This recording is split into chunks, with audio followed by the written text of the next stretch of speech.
예, 이 문학 비평론이라고 하는 것은 크게 본다면 이게 이제 그 외재적 비평과 내재적 비평이라고 하는 게 있어요.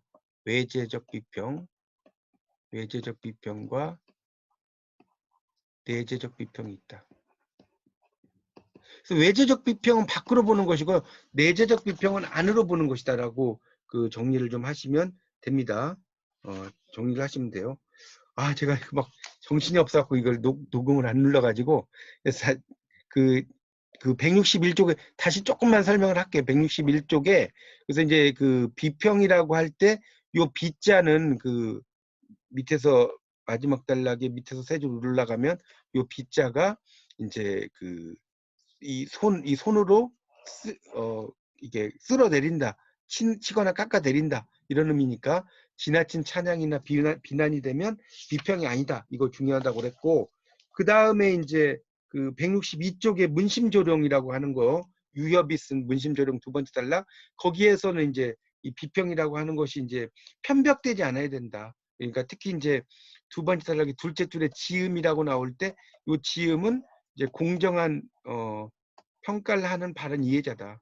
공정한 평가를 하는 바른 이해자다는 거 고이야기 드렸고 그 다음에 이제 162쪽의 밑에 셋째 줄에 오직 깊은 식견에 의해 작품의 심오성을 관자할 수 있는 사람만이 문학작품에서 정신의 즐거움을 향유할 수 있다. 향수할 수 있다. 그러니까 이 말은 아는 만큼 보인다.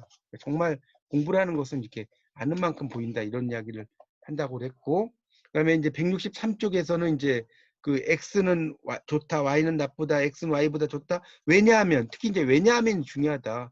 왜? 왜냐하면이라는 건 뭐라고 해서 입증해야 돼요. 입증을 하지 못하면 안 된다고 그랬죠. 그러니까 우리가 영화를 봤는데 그 영화가 좋다. 왜 좋은지 이런 것을 구체적으로 입증을 하는 것이 상당히 중요하다. 그리고 이제 비평은 롤랑 바르트가 이제 그 165쪽의 둘째 줄에 구조주의 비평을 이야기한다고 그랬는데 이 구조주의라는 것은 사물을 틀로 본다. 틀로 인식하는 것이다. 그러니까 이게 이제 구체적으로 이제 구조주의 비평은 뒤쪽에 가서 좀 나오면 조금 더 설명을 드릴게요. 일단 그렇게 좀 이해하시고 넘어가겠습니다. 그래서 이제 다시 이제 문학 비평은 외재적 비평과 내재적 비평으로 나눠진다는 이야기를 171쪽에 이제 이야기를 했는데 그래서 이제 외재적 비평은 그 외재 그러니까 바깥에 있는 것을 이제 보는 것이고 내재적 비평은 작품 그 자체로 이제 보는 것이다라고 볼 수가 있습니다. 그러니까 특히 이제 외재적 비평의 대표적인 게 뭐냐면 역사 전기 비평이 역사 전기 비평. 역사 전기 비평이 대표적인 외재적 비평. 왜? 이 작품 자체로만 보는 게 아니라 작품 외적인 걸 같이 보는 거예요. 예를 들면 한용운의 님의 침묵을 생각해 보세요. 한용운의 님의 침묵. 그러면 이 님의 침묵이라는 한용운의 작품은 이 님이라는 것을 그냥 님으로만 보면 안 된다는 거죠. 내재적 비평은 작품 자체를 보는 거예요. 그냥 자체를 보는 거. 그러니까 신비평 같은 경우가 대표적인 내재적 비평이거든요. 작품의 어떤 비판, 비평, 뭐 반어 이런 거 보는 것이 내재적인 거고 외재적은 역사적인 거하고 연결시키는 거죠. 그러니까 님이라는 게 이 한용운이 뭡니까? 승려니까 절대자가 되는 것이고 한용운이 독립운동가니까 조국이 되는 거죠. 그냥 님으로만 본다면 사랑하는 님이죠. 그렇게 되는 거죠. 그래서 이제 작품을 어떻게 보느냐에 따라서 외재적 비평과 내재적 비평으로 나눈다. 그러니까 거기 그 여섯째 줄에 보면 모방론, 효용론, 표현론이 외재적 비평이라는 거예요. 전자니까. 존재론이라는 게 후자, 내재적 비평이라고 하는 거라는 거예요. 왜? 존재론이라는 것은 작품 자체를 보는 거예요. 작품의 존재적인 의미를 보는 것이고 그 다음에 그 뭡니까 외재적 비평은 작품과 다른 거의 연결성을 보는 것이다. 자, 172쪽입니다. 역사 전기 비평. 172쪽. 자, 172쪽에 나오는 이제 역사 전기 비평은 말 그대로 이제 역사적인 것과 이런 걸 보는 거예요. 그래서 거기 그 다섯째 줄부터 밑줄치세요. 한 작품을부터 한 작품을 정확하게 이해하기 위해서는부터 쭉 해가지고 선행되어야 한다까지. 선행되어야 한다까지. 자, 이게 이제 바로 역사 전기 비평이죠. 그러니까 한 작품을 정확하게 이해하기 위해서는 작가에 대한 연구와 동시대의 다른 작가와의 관련성, 또 작품의 사회적 배경에 대한 연구 및 역사적 배경, 작품 텍스트의 존재 가치 등에 대한 규명이 선행돼야 돼요.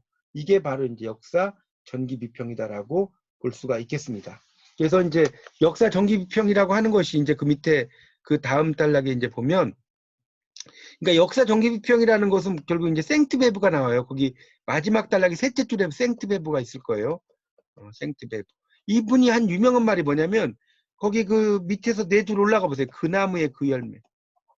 그 나무의 그 열매 아주 유명한 말이에요. 자, 이 그 나무의 그 열매는 뭐냐면 이 나무는 그 작가라고 보시면 돼요. 그 작가에게서 그 작품이 나온다는 거예요. 이게 바로 이제 그 역사 정기비평이거든요. 아까도 좀 설명을 소설론에서 말씀을 드렸지만 뭐라고 할까요? 간결체를 쓴 김동인 같은 사람의 스타일에서는 김동인의 작품이 나오는 것이고 만연체를 쓰잖아요. 염상석과 같은 스타일에서는 그 작품이 나온다는 거죠. 그런 것을 이야기하는 거예요. 그러니까 위대한 그 밑에서 두 줄 위로 올라가면 위대한 작품은 그것을 낳게 한 위대한 작가의 창조력에서 기인한다. 이런 말 있죠? 일단 밑줄 치세요. 밑줄 치세요. 자, 밑줄 치시고 그 다음 보겠습니다. 지금 이걸 뭐 정말 요약해서 제가 설명을 해야 하기 때문에 뭐 아주 자세히 제가 설명을 못 드려요. 그러니까 중요한 거 위주로 설명을 드릴 테니까 여러분 이제 그걸 토대로 방송을 좀 들어보시거나 책을 좀 읽어보시면 좀 나으실 겁니다. 자, 173쪽. 생트베브의 실증주의. 자, 실증주의라는 말은 실제로 증명한다는 뜻이죠. 그러니까 실제적인 근거 자료를 가지고 평가하는 거예요. 이게 실증주의입니다. 평가. 그래서 이제 이 실증주의, 그러니까 이 실증주의가 나중에 누구에게 영향을 주냐면 바로 마르크스와 엥겔스에게 영향을 줘. 마르크스, 엥겔스에게 영향, 이렇게 써놓을게요. 영향을 줍니다. 그래서 이제 생트베브의 이제 이야기 중에 하나, 둘, 셋, 넷, 다섯 줄 정도 내려가 볼게요. 자, 영문학사 서문에서 자, 뭐를 이야기하냐면 자, 거기 밑줄 세 인종, 환경, 시대의 세 가지 기준을 제시한다. 인종, 환경, 시대. 여기 번호를 좀 매겨주세요. 인종, 환경, 시대. 그래서 인종은 뭐냐? 개인이 세상에 태어날 때 가지고 오는 선천적 및 유전적인 기질, 인종. 환경은 인물을 변화시키게 되는 후천적 성향, 이런 것을 이야기하는 거고요. 그 다음에 시대라고 하는 것은 이제 이 작품을 생산해내는 어떤 그 뭐랄까 그 당시의 상황 같은 것을 이야기한다라고 볼 수가 있겠죠. 뭐그 정도. 하여튼 이렇게 세 가지가 있다는 거예요. 이것도 이제 시험에 잘 나올 수 있습니다. 어떻게 이야기하냐면 자, 생트베브가 이야기하는 영문학사 서문에서 이야기하는 세 가지 기준에 해당하지 않는 것은 여기 나오기 아주 좋습니다. 인종, 환경, 시대입니다. 그래서 인종과 환경과 시대다. 이렇게 이제 그 보시면 되겠습니다. 자, 그 다음에 이제 그랩스타인이 밑에 나왔죠. 현대 비평의 전망에서 전기적 비평의 6가지 요소. 그래서 원전, 원래 텍스트, 언어, 전기, 명성과 영향, 문화, 문학적 관습이 있다는 거예요. 그러니까 이때 1번부터 설명 나오죠. 1번. 믿을 만한 원전, 믿을 만한 원래 작품. 그 다음에 그 당시 시간과 장소에 작용했을 언어, 이런 거. 그 다음에 작가의 전생의 문맥에서 관심. 그러니까 이게 바로 이제 역사 전기 비평이 되는 거죠. 전생애와 관련되는 거니까. 그 다음에 작가의 작품을 동시대와 비교해서 보는 거, 그 다음에 한 시대에 소속되는 거, 이런 걸 보고요. 넘겨보세요. 그리고 이제 작품을 이제 다른 작품과의 관계 이런 걸 따지는 겁니다. 자, 그래서 이제 하나부터 설명이 나오죠. 원전의 확정. 174쪽을 보세요. 자, 원래 있는 작품을 원전 확정이라는 거예요. 예를 들어서 목판본, 필사본의 경우 선후관계, 어떤 게 먼저고 어떤 게 뒤인지를 봐라. 그리고 춘향전을 보면 2본. 자, 2본이란 건 다른 판본이라는 뜻이에요. 2본이라고 써졌죠. 넷째 줄에 다른 판본. 목판본, 경판본 뭐 이런 거 있죠. 그래서 이제 남원 고사계 춘향전, 별춘향전, 뭐 옥중학의 춘향전 이렇게 구분이 된다는 거예요. 어떤 걸 볼 거냐. 그 다음에 이제 언어를 규명하는 게 나오죠. 규명하기. 이야기하는 거. 그러니까 그 시대의 고어나 방언 이런 걸 봐야 된다. 넷째 줄 보세요. 넷째 줄. 우선 고어나 방언의 경우 현대어나 표준어로 재생하는 작업에 몰두해야 한다. 그러니까 이 고어가 현대어로 뭘로 쓰였을까? 여기다 오죠. 어디다 던지던 돌고 어디라고 던지던 돌인가 누리라 마치던 돌고 누구라고 마치던 돌인가 미리도 괴리도 없이 미워할 사람도 사랑할 사람도 없이 맞아서 온다. 청산별곡이 다 나오잖아요. 현대어로 바꿔서 해석해라. 그 다음에 동백꽃에 나오는 왜 나를 못 먹겠냐고 그렇게 아우렁거리는지 모르겠다. 여기서 이제 주체는 누구예요? 이 글의 주체는 바로 점순이라고 써놓으세요. 노란 동백꽃이 소보록하니 여러분 소보록하다는 말은 뭐냐면 좀 써놓으세요. 많이 달리거나 쌓여서 볼록한 모양이에요. 자, 이걸 소보르카다라고 이야기하죠. 그 다음에 이제 그 밑에 단락에 보면 작품 속의 언어가 작품 구조 속에서 어떤 기능을 하는지를 잘 봐야 된다는 거죠. 작품 속의 언어가 어떤 기능을 하는지. 그래서 이제 거기 그 175쪽의 둘째 줄에 장정일의 아파트 묘지라는 것이 있죠. 홀린 듯 따라갔네. 이건 여러분이 3학년 2학기 때 현대실론을 공부하시면 이 작품이 나와요. 현대실론에. 그래서 그녀의 희고 아름다운 다리를 나 대낮에 꿈길인 듯 따라갔네. 또박거리는 하이힐은 배짜는 소리인 듯 아늑하고 천천히 좌우로 움직이는 엉덩이는 항구에 멈추어선 두 개의 백고물이 어쩌고저쩌고 막 나오죠. 그러니까 이런 것들이 그 밑에 나오지만 소외된 산업사의 무표정한 도시 문명 속에서 불감증화되어가는 자 거기다 밑줄 좀 치세요. 이러한 용어들부터 그 반동으로 쓰여진 언어다. 자 그러니까 이 특히 이제 누구예요? 장정일이라는 사람 자체가 내게 거짓말 내봐 이런 거 쓴 사람이에요. 이게 이제 거짓말란 영화로도 했었고요. 금기에 도전하는 작가에 써놓으세요. 금기에 도전하는 작가. 장정일은 금기에 도전하는 작가. 학력 또한 중학교 정도밖에 안 나왔어요. 근데 책을 엄청나게 많이 읽었어요. 장정일 이 작가는.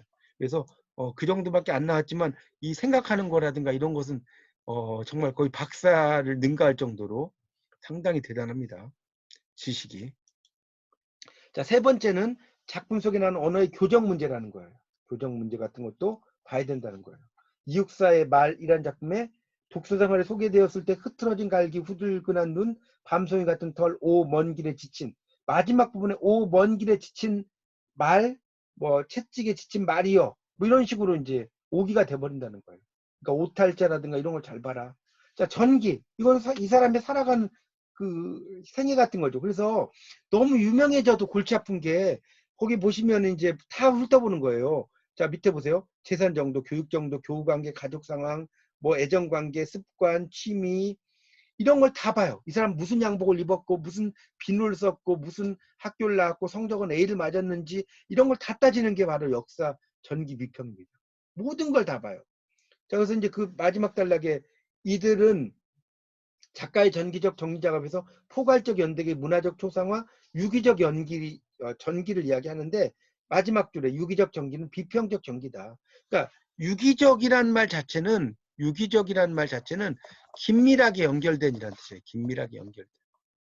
긴밀하게 연결된 것이 우리가 이제 유기적이다라고 이야기를 하거든요. 그래서 이제 비평가가 주어진 자료를 넘겨보세요. 섞어서 이제 용해해서 이제 정신적인 모습을 재구성한다라고 볼 수가 있습니다. 자, 그다음에 이제 176페이지에 이제 보면 명성과 영향이라고 하는 것이 있는데 명성과 영향 거기 176페이지 4번이죠.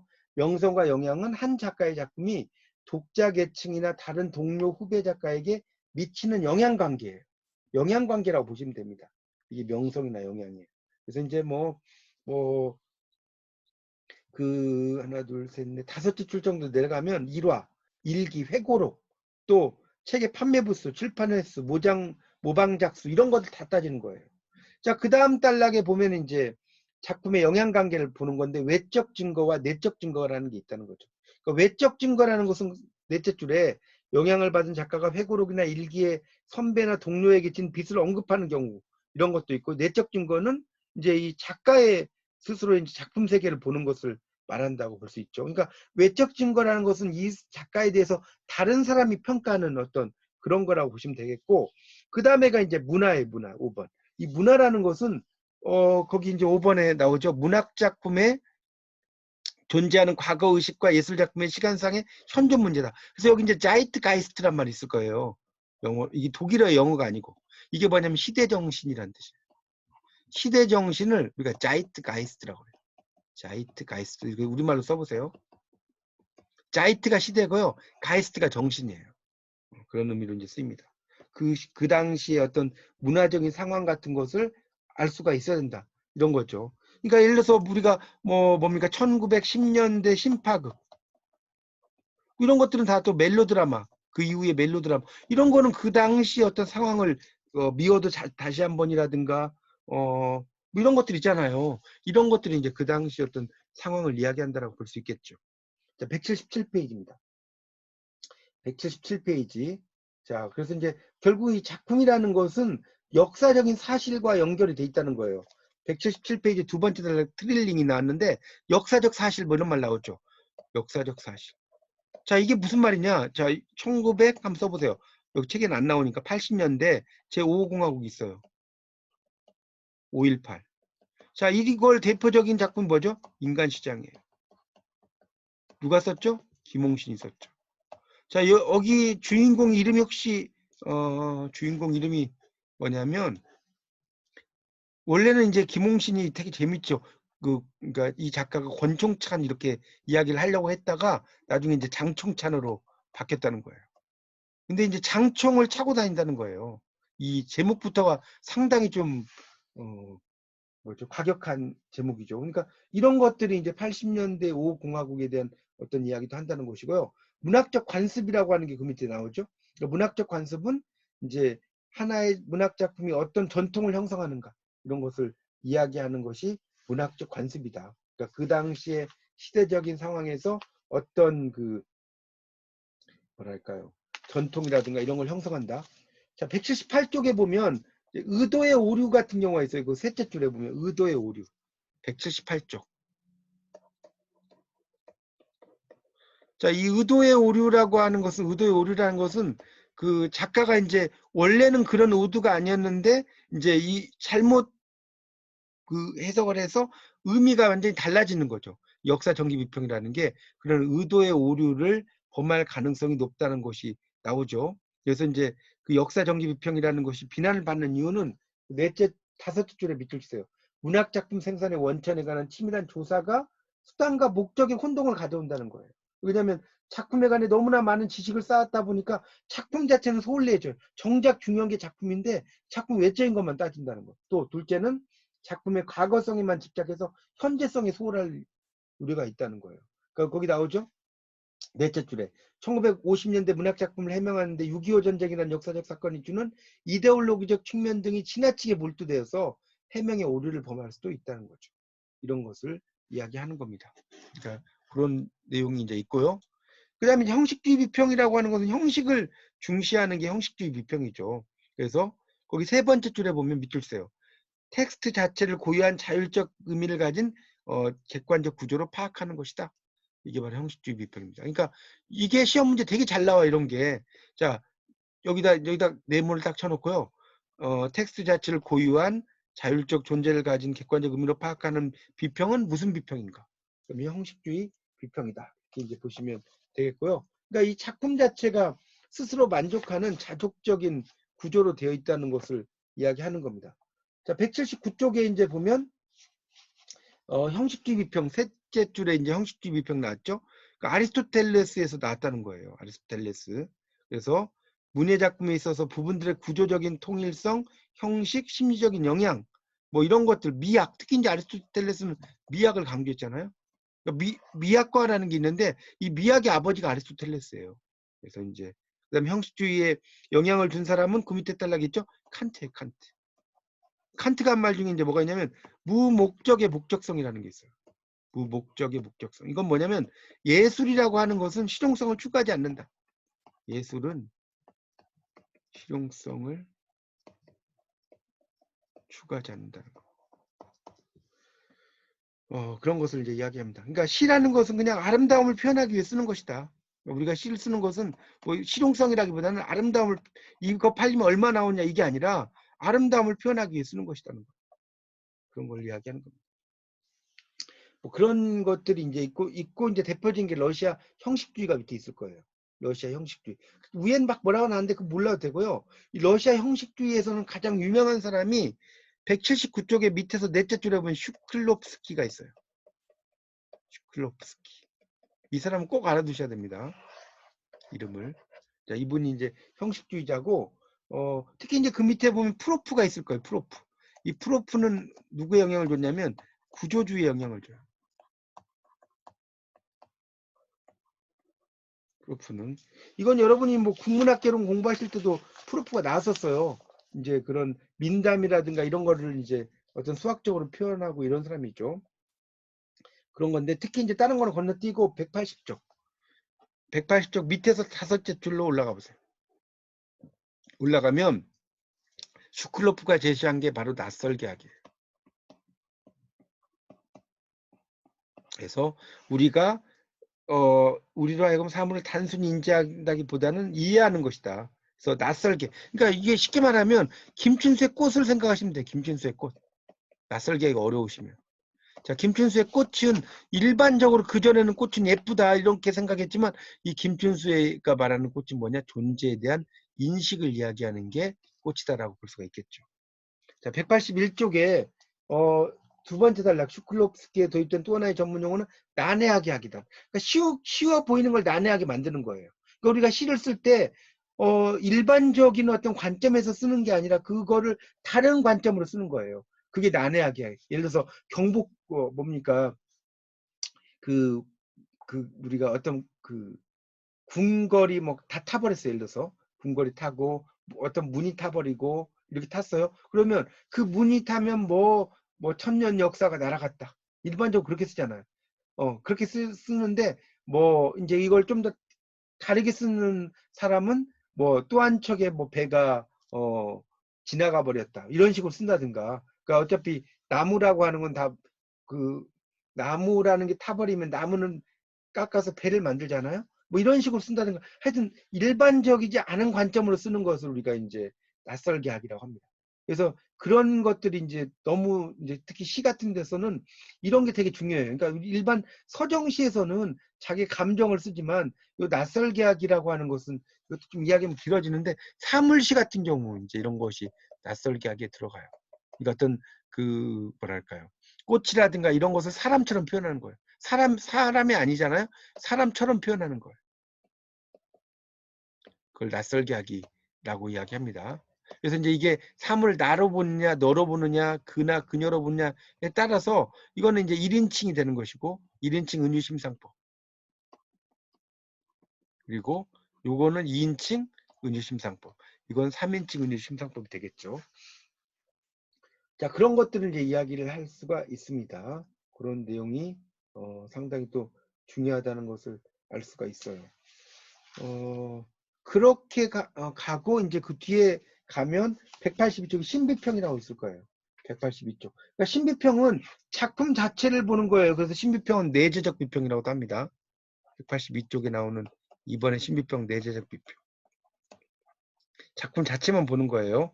그래서 여기서 이제 막 랜섬 특히 이제 뭐 여러 사람이 나오는데 두 번째 줄에 보면 브룩스, 워렌, 테이트가 나왔는데 이 알렌 테이트예요. 이 테이트는 긴장이라고 써있어요. 긴장. 이 테이트는 이 긴장을 상당히 강조해 텐션이라고 하는데 알렌 테이트가 말했어요. 긴장이 있어야 된다는 것이는.